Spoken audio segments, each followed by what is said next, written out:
Hi everyone, welcome back to my channel. As you know by now, this channel is all about real estate, law, beauty, and just about anything that interests me. All right, so this video is all about how I obtained my makeup license. So I've been a professional makeup artist now for over 11 years. I can't believe it's been that long. And every time I post my license, this is not the latest version. I'm awaiting the newest updated license now. But just to give you an example of what it looks like. So every time I post a picture of my makeup license on Instagram or Twitter, I get so many DMs, comments, and so on of people just asking me, even face to face, how you got your makeup license? What's the process like? What happens? How long does it take to get your makeup license? So I'm here to answer all of these questions. So the first thing I always tell people who come up to me or DM me and so on is that you need to be trained, formally trained. I got my training at the DeMarie Institute. I'm not sure if it's still open, but you can check around. But there are several other places that offer the professional training for makeup artists and cosmetologists, barbers, and so on. You have the Heart Institute, you have several other places that you can go to if you're on a budget as well as private individuals who are certified and licensed to teach makeup. So you have various categories. You have cosmetologists, which cover a wide array of things. You can do your research to see if that covers your area. And also you have beauty therapists. Now beauty therapist is covered by, waxers and so on. So like I said, make sure that you do your research to see which category suits you best. So after you've completed your makeup training or whatever professional training that you've undergone, you'll get your certificate. And this is what allows you to then take this certificate and apply for your license. So after you obtain your certificate, the first step is to go to the exam board so that you can choose a date for the exam. So for me in Kingston, I go to the Crossroads Public Health Department and I inquire about the next exam date. I was given last June 17, thereabout. So I sat my latest renewal exam on that date. For first-time cosmetologists or beauticians, you'll be in the same exam room as me, somebody who is renewing their license. So you're all in the same classroom doing the same exam. So before you sit this public health exam, they will give you a run through, just a reminder of the various, differences between germs and diseases and, various things that you need to know so that you can sit this exam successfully. They actually want you to pass. So a lot of people ask me, is this the same exam that people sit when they're doing the food handler's permit? And I tell them all the time, look, the only food handlers I know is when I'm handling food to go in my mouth. I don't know anything about food handler's permits, but you can always inquire at the public health department if it is that you're a chef or an aspiring chef and you want to, work in a restaurant or handle food or start your own business. It's really helpful.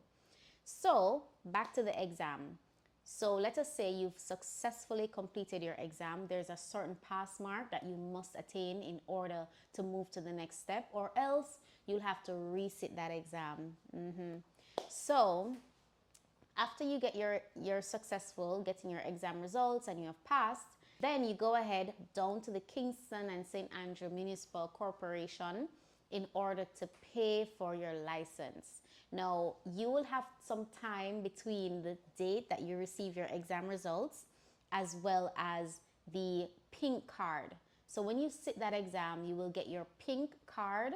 I'm going to put a picture on the screen to show you what that looks like. And this is what you will take to the Kingston and St. Andrew Corporation, and then you will pay for your license. So the prices will increase, so you need to find out what the current cost is for this license. They will inform you. You fill out the form, with your details and contact information and so on. And there is some time between you actually sitting the exam and getting the license. And this is because sometimes the pink card takes a while to be prepared at the public health department. So the thing is, you don't need to wait until you get back the pink card. To protect yourself so that no one can say you're operating without a license, I strongly advise that you still pay for the license at the parish council. So no one can say that you haven't paid for your license. At least walk around with the receipt while you are doing your barbering services or makeup or masseuse services, so that should anyone report you, or should you be called on, you can say, well, my license is in processing. So there is a little waiting period between the time that you sit the exam to get that pink card and then to get the license. So to protect myself, I paid for my license, so I'm just waiting on that.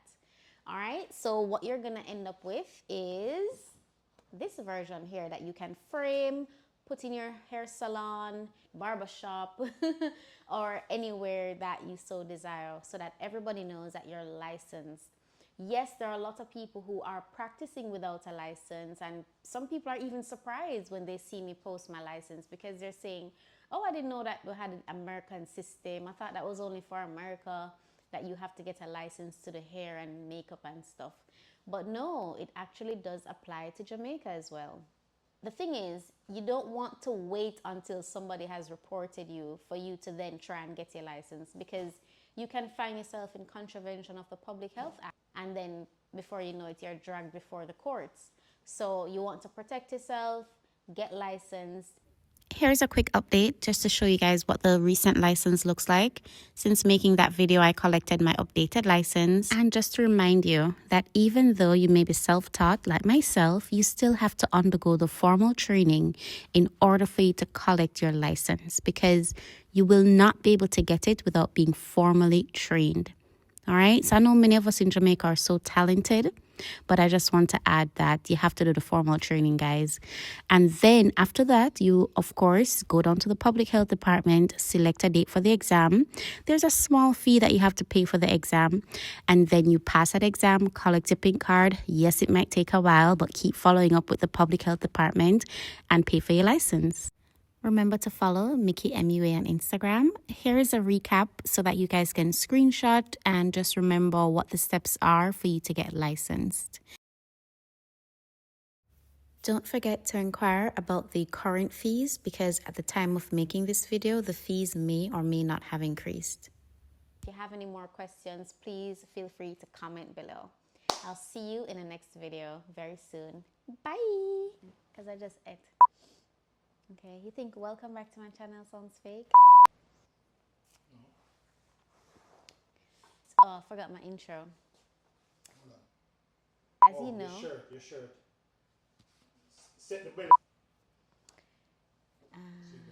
You like it? Yes.